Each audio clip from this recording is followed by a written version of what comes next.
Okay, we're going to be looking at the game Revolution Road, designed by John Poniske and published by Compass Games in 2017. Before we do that, we're going to go back in time a bit to 1973 when I purchased this book, 1776. It's sort of a softcover book, and I was intrigued by the pictures in it. And one map in particular really intrigued me. It was this one on Bunker Hill. Now, this book is so old and the binding was bad, it's literally falling apart. But this map on the Battle of Bunker Hill always intrigued me. And I had on the back burner projects of mine doing a game on the Battle of Bunker Hill. Never got around to doing it, and I'll explain why. We fast forward now to 2015 or 2016, I'm not sure exactly when. That's where I met John, and he was demonstrating his game Revolution Road. And the version I saw, he was showing Boston to Concord, which is, of course, about the Lexington-Concord campaign. And his game does contain two games, Boston to Concord and the Battle of Bunker Hill. It was Bunker Hill that intrigued me, and I didn't see his prototype of Bunker Hill. He might have had it tucked away at the time, I don't remember. So I mainly saw Boston to Concord, and it looked kind of intriguing. But when it was finally released by Compass Games in 2017, I purchased it, and I put all thoughts of doing a game on Bunker Hill away because I thought John's version was pretty good. Probably had a lot of ideas I wouldn't have put in my game. So that's what we're going to look at today. Now, I have yet to play this in a face-to-face setting, but what I'm going to do is show you some of the components and a little bit how the game works. Now, the bulk of the map concerns the Charlestown Peninsula proper, with Bunker Hill on the upper left, as you can see, and Breed's Hill on the lower right. Below that is the town of Charlestown. Swing over to the landing area, staging areas where the British landed, Boston Harbor, and the Copp's Hill Battery in the town of Boston. Over on the left, we've got the various track markers, and I'll point those out now. Okay, we'll begin at the upper left where the muster box is located. That's where Patriot forces from the mainland will attempt to get onto the Charlestown Peninsula. And as you know, they had to cross this very narrow Charlestown neck. And John's got an interesting mechanism here, I really like it, where you can position the British Navy, actually several frigates and a small ship of the line, to fire on the neck and thus interdict the forces coming onto the peninsula. You have to roll a die. I think it's 4, 5, or 6 you fail, depending on the quality of the troops. That's kind of a neat mechanism. Of course, your standard turn record chart. I'm fooling around on turn 4 right now, so kind of in the middle of a game. Ammunition was a very important part of the battle, so the ammo is tracked. Every time the Patriots fire volley fire, their ammunition track goes down by 1.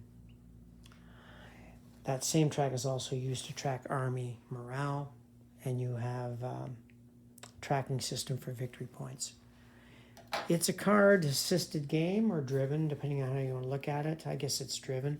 You get a small deck of cards, which you use for playing both games, actually. And the top number shows you how many action points the Patriots get in blue, and the British in red. Now, when I was setting up the game, I missed the fact it said look for the number in the lower right, and boy, I was hard-pressed to find it. My room wasn't very well lit at the time. But sure enough, once I took a magnifying glass out, these old eyes aren't what they used to be. The number is there, and it's in the lower right. Anyway, you can see it. It's lower right, and that confused me a little bit, but it doesn't really affect gameplay. And down here, you've got the action track. So, for example, if you drew this card, the Patriots would have 5 action points, which they'd slide up here to 5. British would have 5 also. And if it's a tie, you roll the die to see who goes first. And there's a rule whereby you can accumulate reserve actions up to 2. So it's the action point mechanism that actuates the troops on the board. Now the unit pieces themselves are kind of abstract. They're not necessarily companies, not necessarily regiments. They're sort of like regiments, but we'll call them generic. You also get commanders, Abercrombie, Gage. Of course, William Howe was here, not as commander-in-chief, but he was there, actually in command of the light infantry, and they attacked the stone wall by the Mystic River. The orange circles indicate how many men can land in the staging area.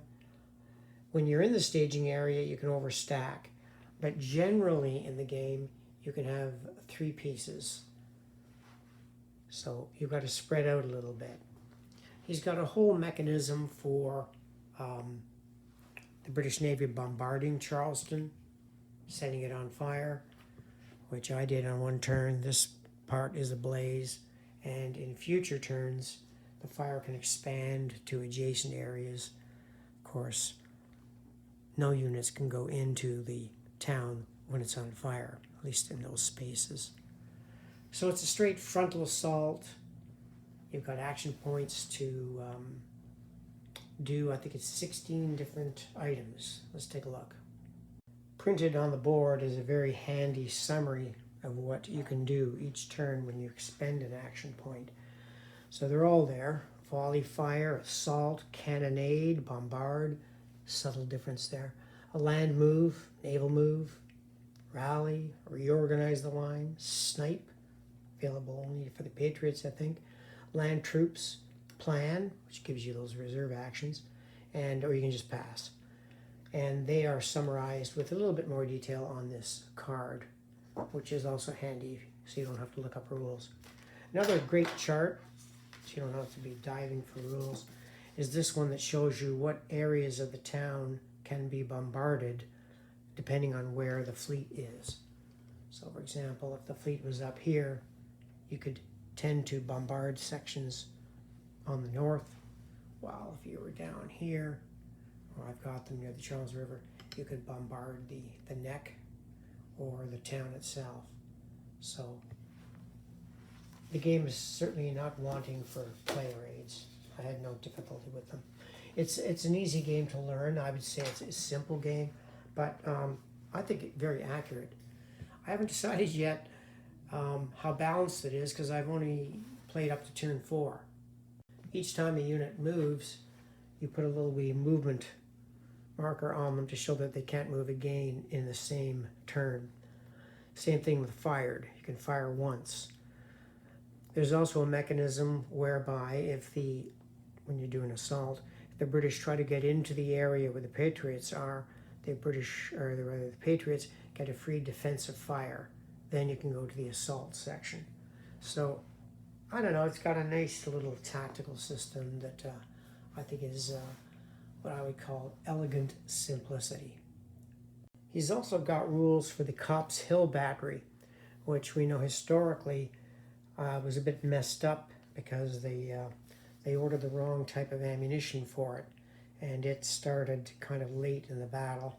I always wondered what happened to the officer that was responsible for that screw up of the ammunition. But overall, I think Bunker Hill is a good game. I think it's a lot of fun. I think it's probably balanced. You've got the Patriots, not as good for troop quality, but in enhanced positions. And you've got good British troops. Of course, they want to keep casualties down too. Now, the game that I had visualized with that map I showed you before, I would have done it as a square grid game and done just the battle proper. But I think John's got a little more here. He's got all the elements in the real campaign that made a difference. So I think it's a dandy little game, and I'm going to enjoy playing it face-to-face with somebody. Now, I can't speak about the Lexington-Concord game. Of course, it's an entirely different game, although it does share a common set of rules. There's the the operation of the British marching to Concord and Lexington. And there's Boston on the right. I'll probably give this one a try first, but the main reason I bought the game was for the Battle of Bunker Hill. If you're into the period of the American Revolution, this is a more unusual system, let's say compared to Mark Miklos's Battles of the Revolution, which is up to about volume 12 or 13 right now. This is quite different and, I don't know, lighter, but still a lot of fun. So I'm anxious to get it on the table with an opponent. Anyway, thank you for watching.